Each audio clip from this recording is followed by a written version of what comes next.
السلام عليكم ورحمة الله وبركاته. بسم الله الرحمن الرحيم. الحمد لله رب العالمين والصلاة والسلام على رسوله النبي الكريم. أما بعد فيا عباد الله، يقول الله سبحانه وتعالى في كتابه العزيز بعد أن أقول أعوذ بالله من الشيطان الرجيم فإذا قرأت القرآن فاستعذ بالله من الشيطان الرجيم. صدق الله العظيم. Last week we had started the introduction of Tafseer. Inshallah, I'm going to try to complete the introduction of Tafseer and at least start the background of Surah Duha if it's possible, inshallah. Otherwise, next week. There's some narrations that are called Israelite narrations, meaning narrations from the Gospel or the Torah. What does Islam say about that when it comes to Tafseer? There was a companion by the name of Ka'b radiallahu ta'ala who was from the people of book and he accepted Islam.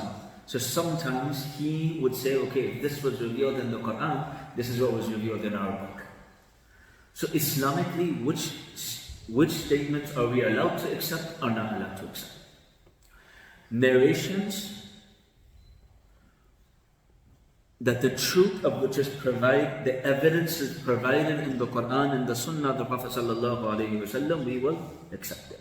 For example, when we talk about Fir'aun and Sayyidina Musa alayhi salatu wasalam, and we talk about Fir'aun drowning, that is also mentioned in the Gospel and Torah, so we will accept that. But then there are certain narrations that go against the Quran and Sunnah. We will completely reject it. It's impossible. Meaning, even they have accepted the fact. Even the pastors and the Christians and the Jews have accepted the fact that their book has been changed. When we were younger, we would hear this, and I was like, there's no way that they would believe that really their book has changed. So it just so happened, about 7-8 years ago, I was Imam al-Masjid Abu Bakr, and a junior pastor, he came to visit and talk. And we had a conversation. And obviously he tried the traditional method of making you feel amazing that, Isa or Jesus alayhi salatu wasalam died on our behalf. We're so sinful. We can never earn the forgiveness of Allah. So Allah sent somebody who died on our behalf for the forgiveness of our own sins. And I told him, if you think for a little bit, you would understand even you don't make sense. Meaning, if I commit a crime, why is someone else being punished for my crime? But I let him go. So I said, I'm not going to make this a long conversation. I just have one question for you. On the shelf, you will find an Arabic Quran. I can guarantee you and put my life on the line that the same Quran you find in Atlanta, Georgia, in Swanee, Georgia, in Norcross, Georgia, in Lilburn, Georgia, in Tucker, Georgia, in Claremont, Georgia, you will find that exact same Bible in Germany. You will find that exact same Quran in Germany. You will find that exact same Quran in Scotland. You will find that exact same Quran in Australia. Can you guarantee me that the Bible that I buy from Barnes & Noble is the exact same Bible that I will find in Germany? He said no. He said the truth is we are aware that our book has been altered, but the foundation is still there. So it's even they agree with the fact that their book has been changed. But if we find something in the Bible or the Torah that goes against the Quran and Sunnah, for example, it appears in the Judaic narration that waliyazu billah, Sayyidina Sulaiman alayhi salatu wasalam had become a kafir. He had left Islam. Sulaiman alayhi salatu wasalam had become a disbeliever. In the Quran, Allah subhanahu wa ta'ala clearly addresses that it was not Sulaiman alayhi salatu wasalam who became an infidel, but the devils did become infidels, meaning the people that were working with him. So in the Bible or any other books that Sulaiman alayhi salatu wasalam became a kafir or a disbeliever, we won't take it. Likewise, they say, waliyazu billah, that Dawood alayhi salatu wasalam committed adultery with the wife of one of his generals. We won't take it. Or, in other narration, it goes that he plotted some kind of plan that the general will be killed so that he can marry his wife. We won't take any of these narrations. The Anbiya alayhi salatu wasalam are ma'soom and they will never commit sins like this. And the last one is, narrations regarding which the Quran and the Sunnah and the Sharia are silent. In regards to such narration, the prophetic teaching, the Prophet ﷺ said, we should observe silence. We don't confer, no deny. We don't do taqdeem, nor do we do tasdeeq. We don't confirm, nor we deny. We stay silent. Okay, we don't know. The Quran and the Sunnah of our Habib ﷺ does not address this matter, so we're going to stay silent. After that, what are some commentaries that are common now that you can use in Arabic? Some of the most common tafseers you can use is Tafseer ibn Jarir, Tafseer al-Qurtubi, Tafseer ibn Kathir, and Tafseer Ruh al-Ma'ani. Those are all in the Arabic language. In the Urdu language, or in the English language and the Urdu language, I generally, whenever someone asks me that they want to study tafsir, I generally tell them to look at Ma'rif al-Quran. Look at Ma'rif al-Quran by Mufti Samir, the Urdu and the English. For people who are just learning because they want to be inspired by the Quran, even though the entire Quran is beautiful, but in the beginning of the Quran, it's a lot of ahkams, it's a lot of injunctions, a lot of rulings that are obviously beneficial for us, but not everyone is trying to become a mufti by reading Ma'rif al-Quran. So I always advise everyone, if you want to study Quran, study from Surah Yasin. Start from Surah Yasin. A lot of the fadail and the stories that will inspire us will come from Surah Yasin. So you can start from Surah Yasin and then go back to Surah Al-Baqarah. So in English, Ma'rif al-Quran, Urdu also Ma'rif al-Quran. Another good tafsir that is in the Urdu language and is very basic is called Hidayatul Quran by Mufti Sayyid Ahmad Padinpuri, rahmatullahi alayhi. So these are 2 or 3 books in English, Ma'rif al-Quran, Urdu, Ma'rif al-Quran, and Hidayatul Quran. I would say for the general public, these are 2 books that you should consider reading, inshallah. Okay. Before we start reciting Quran, we recite Ta'awwaz. A'udhu billahi minash shaitanir rajeem. Bismillahir rahmanir rahim. The purpose of this session, from Surah Duha to Surah Naas, is because this is what we generally recite. Generally, a lot of people can memorize from Surah Duha to Surah Naas. So the purpose is and the hope is that we go through the tafsir of these surahs where you know the translation, you know the explanation, and inshallah when you recite, it'll have a greater benefit. Yani when Imam Said said, إِدْفَعْ بِالَّتِي or كَأَنَّهُ وَلِيٌّ حَمِيدٌ فَإِذَا بَيْنَكَ وَبَيْنَهُ عَدَاوَةٌ كَأَنَّهُ وَلِيٌّ حَمِيدٌ. At least Allah is saying, when you hear that in salah, it has such a greater effect. Yani Allah is saying in the Quran, perhaps فَإِذَا بَيْنَكَ وَبَيْنَهُ عَدَاوَةٌ, perhaps that there's an enemy, person you didn't like at all. Allah's qudrat is so powerful that He can make you best friends one day. So inshallah the hope is that it has a greater effect on us when we're saying وَالضُّحَى وَاللَّيْلِ إِذَا سَجَى مَا وَدَّعَكَ رَبُّكَ وَمَا قَلَى وَلَلْآخِرَةُ خَيْرٌ لَكَ مِنَ الْأُولَى وَلَسَوْفَ يُؤْتِيكَ رَبُّكَ فَتَرْضَى. وَلَسَوْفَ يُؤْتِيكَ رَبُّكَ فَتَرْضَى. When we get there, and Surah Duha is so powerful. It was one of the verses that should give all of us comfort, and it also gave An-Nabi sallallahu alayhi wasallam comfort where Allah said, soon I will give you what will make you happy. Inshallah, I don't want to jump, go a little earlier, but inshallah that verse is one of my favorite verses and we'll get to that inshallah. So that is the purpose of this.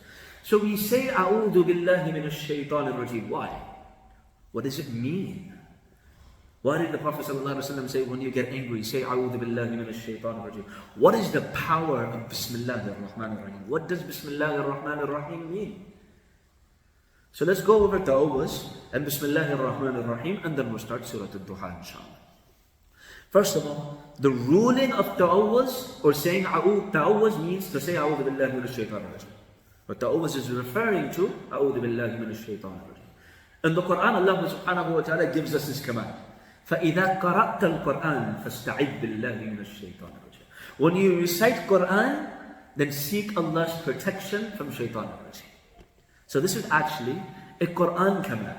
فَإِذَا قَرَأْتَ الْقُرْآنَ, when you recite Quran, seek protection from shaitan or seek refuge in Allah from shaitan the rejected.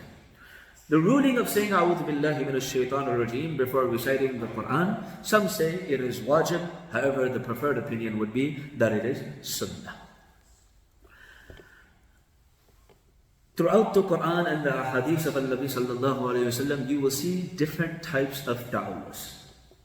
Just for your information, there are different types of da'was. We generally say, A'udhu billahi minash shaitanir rajim. And hopefully, everyone is saying, A'udhu billahi as-sami'ul alimi minash shaitanir rajim every morning after Salatul Fajr and after Salatul Maghrib. The Prophet sallallahu alayhi wa sallam said, whosoever says, A'udhu billahi as-sami'ul alimi minash shaitanir rajim 3 times and recites the last verses of Surah Al-Hashr, Huwa Allahu alladhi la ilaha illahu, all the way to the end, the last 3 verses of Surah Al-Hashr, 70,000 angels will make dua for that person throughout the evening. And if someone says it in the evening, the 70,000 angels will make dua for that person throughout to the daytime, inshallah. So that is another da'wah. So one is obviously the most common one, which is A'udhu billahi minash shaitanir rajim. Another one is A'udhu billahi as-sami'il alimi minash shaitanir rajim, the one I just mentioned. Another one is A'udhu billahi al-azim. A'udhu billahi al-azim minash shaitanir rajim. Another one, A'udhu billahi minash shaitanir rajim, Anna Allah huwa as-sami'ul alim. Or the longest one, أعوذ بالله العظيم السميع العليم من الشيطان الرجيم أن الله هو السميع العليم. And the last one, أعوذ بالله العظيم السميع العليم من الشيطان الرجيم. So there's different forms. So if you hear someone else saying another form, now you are aware of it. But the most reliable one, that the most common one, because the Quran said it. فإذا قرأت القرآن فاستعذ بالله من الشيطان الرجيم. That is why A'udhu billahi minash shaitanir rajim is the best, because this one is the most closest to the wordings of the Quran. So like I said, some people say it is wajib, however majority of the ulama say that it is sunnah to say A'udhu billahi minash shaitanir rajim. Okay, so A'udhu. A'udhu in Arabic is a verb form. A'udhu, I. It is derived from the word called at-ta'awwud. Ta'awwud means to take refuge. So A'udhu, I am asking for Allah's refuge. I am asking for Allah's protection. Billahi. We know the word Allah is there. Billahi. Now what is that ba? B. What is ba? B in Arabic terminology is called harf jar, or in the English language is called particle. When you have a harf jar, or for example, billahi or bismillah, when we come to bismillah, B, that ba has to be connected to something. A particle cannot have a meaning without connecting to something. So that B is connected back to A'udhu. But B or Ba, or that B, Billah, has a deeper meaning behind it too. This is why, if you just learn the Arabic language, it's not enough. Because B can have multiple meanings. You have to figure out which meaning is taken. B is a particle. One meaning of B is isti'ana. Isti'ana means to seek assistance. In A'udhu Billah, we're going to say that B means to seek assistance. So I seek. That's where we get the meaning of seek. But otherwise, A'udhu just means to take refuge. Where did the word seek come from? The word seek in the Arabic language in English came from the word ba. I seek refuge in Allah. So ba is a harf jar that is coming in the meaning of isti'ana, which means to seek assistance. So I take refuge with Allah's assistance, with Allah's help. Ash-shaytan. The word shaytan comes from the root letters in Arabic, shatana. And it's used in the Quran too. It's not just used for shaytan. وَكَذَلِكَ جَعَلْنَا لِكُلِّ نَبِيٍّ عَدُوًّا شَيَاطِينَ الْإِنسِ وَالْجِنِّ. Meaning even human beings can be shaitan in its literal meaning. Shaitan or shatana means to be far. Your names, they all have meanings. Your names, they all have meanings. So shaitan was given this name. Why was he given this name? What does shaitan mean? Shaitan literally means to be far. He is at a distance, he's far. So because shaitan is far from Allah, he is far from the truth, we call him shaitan. And like I said, shaitan can be used for human beings too. وَكَذَلِكَ جَعَلْنَا لِكُلِّ نَبِيٍّ عَدُوًّا يعني الشياطين الإنس والجن. They are human beings that are far from the truth and from Allah subhanahu wa ta'ala. So sometimes human beings can be called shaitan too. Shaitan literally means to be distant. أعوذ بالله من الشيطان الرجيم. Rajam. Rajam means to be stoned. Rajam has many meanings actually. Rajam means to be stoned. Rajam means to be cursed. Rajam means to be, somebody that no one wants to be around. So, if you say, a shaitan al-rajim can have multiple translations. The accursed shaitan, the rebel shaitan, the stoned shaitan. We generally take accursed or the rebel shaitan. So when we say A'udhu billahi minash shaitanir rajim, why are we saying that? What happens nowadays, everything has become a ritual. We say Assalamu alaikum after salah, astaghfirullah, alhamdulillah, subhanallah. It's just a ritual now, it's just become a habit. We wake up, we say, Alhamdulillah, alladhi ahyana ba'dama amatana wa ilayhi nushur. Or we go to sleep, we say, Allahumma bismika amutu ahya. All of these du'as are so powerful if they were effective. What are we saying? We start, no, what did you just say? A'udhu billahi minash shaitanir rajim. You see, in English, when we talk, we have a tone. If I say something sad, my voice is going to go low. If I say something exciting, my voice is going to get, louder. If I'm talking about Jannah, I'm going to give an excitement tone. And if I'm talking about Jahannam, I'm going to get a fearful tone. So, A'udhu billahi minash shaitanir rajim. That's how we're supposed to say it. That's why if you listen to Sheikh Sudais, he's one of the best at moving the tone up and down. He's the best at moving the tone up and down, going with the meaning. So because we don't know the meaning, we might not say it. So, A'udhu billahi minash shaitanir rajim is such a powerful dua. And shaitan is the most powerful enemy, the severe enemy for human beings is shaitan. When Allah sent down Adam alayhi salatu wasalam to this dunya, what did He say? You will be enemies to each other. إِنَّهُ لَكُمْ عَدُوٌّ مُبِينٌ. He is an open enemy to you. In another verse in the Quran, when the matter has been decided, وَقَالَ الشَّيْطَانُ لَمَّا قُضِيَ الْأَمْرُ. When the matter has decided, shaitan will say, okay, the decision has been made, you're going to Jahannam, these guys are going to Jannah. إِنَّ اللَّهَ وَعَدَكُمْ وَعْدَ الْحَقِّ وَوَعَدْتُكُمْ. Allah promised you, what He promised you is the truth. What I promised you, I lied to you. What I promised you, I broke it. Right? مَا أَنَا بِمُصْرِخِكُمْ وَمَا أَنْتُمْ بِمُصْرِخِيَّ. I couldn't force you to do anything. You couldn't force me to do anything. فَلَا تَلُومُونِي وَلُومُوا أَنفُسَكُمْ. Don't blame me, blame yourself. That's what Shaitan's going to say on the day of Jannah. So Allah is saying in another verse, إِنَّهُ لَكُمْ عَدُوٌّ مُبِينٌ. He's your open enemy. He is our open enemy. It's not us saying it. Allah is telling us He's our open enemy. So we're not just saying, no. A'udhu billahi minash shaitanir rajim. We are asking protection from shaitan. Because shaitan's most valuable thing according to shaitan is when you're reciting Quran, he doesn't want you to think about the words of Allah. When you are doing any ibadah, shaitan doesn't want you to do ibadah. He doesn't want you to get up with the tahajjud. He doesn't want you to pray. It makes shaitan feel good when you're not praying. When the azan is called, shaitan hates it. He runs. So when we start reciting Quran, or even in our salahs, we get a lot of thoughts. Our ustad used to say the greatest ideas we come up with are in salah. Our other teacher used to tell us the greatest ideas come when you're in the bathroom. 2 times when you get the greatest of ideas, in the bathroom and in salah. In salah, now you came up with a big, amazing business idea, you don't want to forget it. But shaitan tricked you, he didn't want you to pray properly. So in salah, before you recite Surah Al-Fatiha, you say, A'udhu billahi minash shaitanir rajim, shaitan will be gone. But because we're not saying it like we mean it, we have to say it like we mean it. A'udhu billahi minash shaitanir rajim. If someone does something to us, a child does something to us, and we tell them, beta, say sorry. Say sorry. Sorry. No, say it like you mean it. I'm sorry, Dad, I won't do it again. Now he meant it.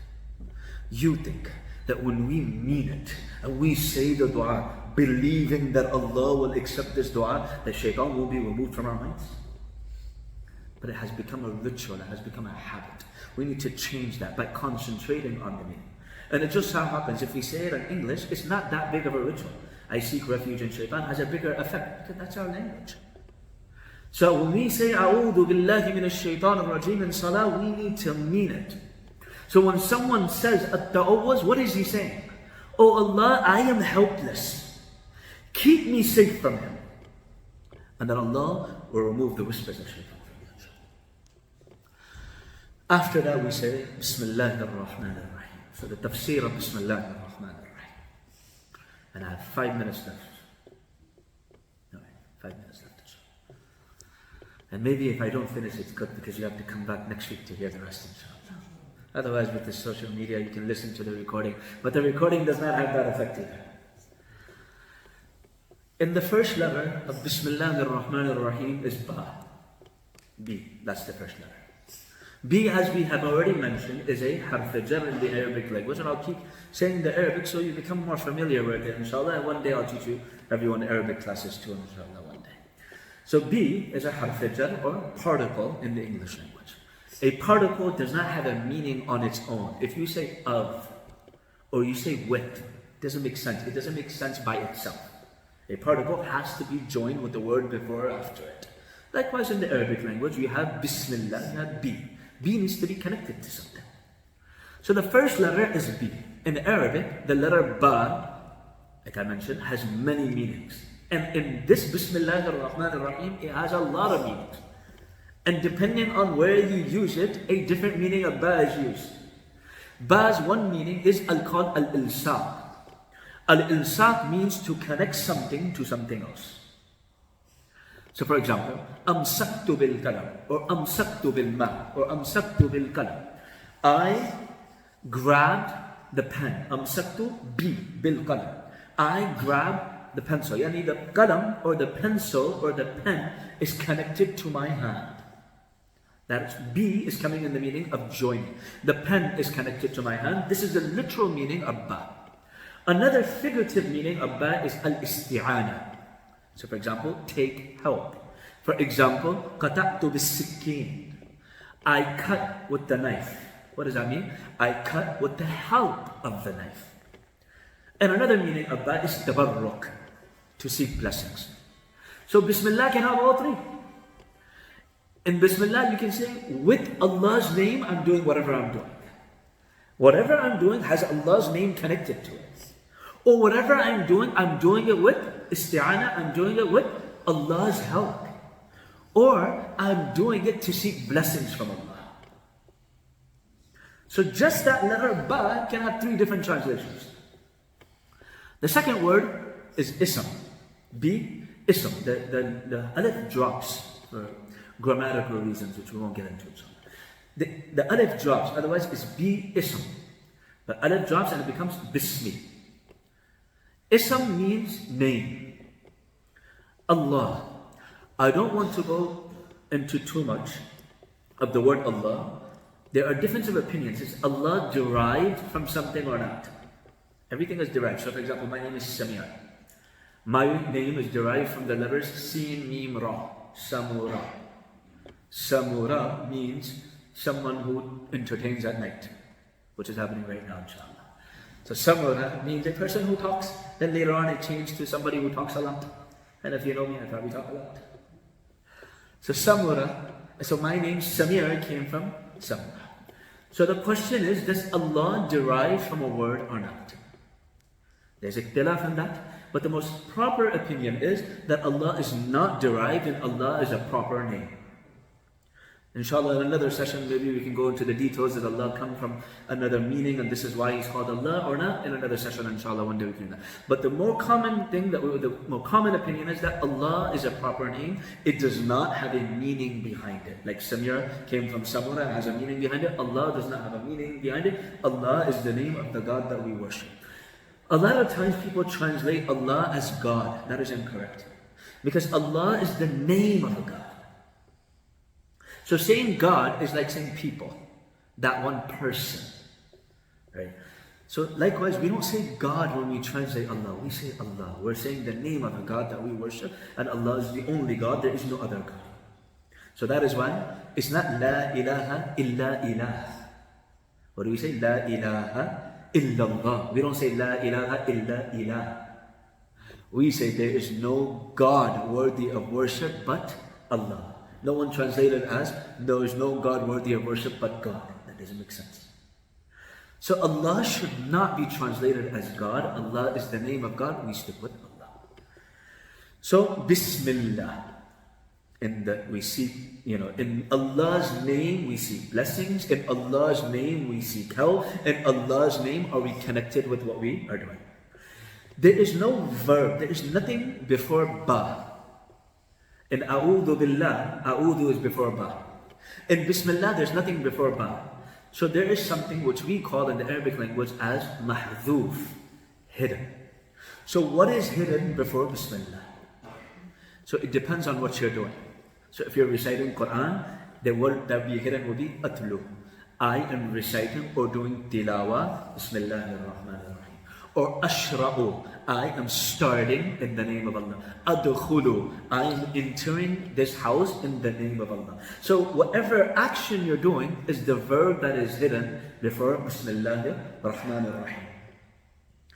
Ar-Rahman and Ar-Rahim both have different meanings. Rahman has a different meaning, Rahim has a different meaning, which we will go over in our next session, inshallah. May Allah subhanahu wa ta'ala instill the love of the Quran in our hearts. May we be attached to the Quran. When we recite Quran, may shaitan be completely gone from our mind, and may we be focused fully on the Quran. When we recite Quran, whether it be outside of Salah or inside of Salah, may Allah subhanahu wa ta'ala join our hearts to His kalam and to His words. Jazakumullahu khairan. Wa akhiru da'wana. Alhamdulillahi rabbil alameen. Assalamu alaikum wa rahmatullahi wa barakatuh.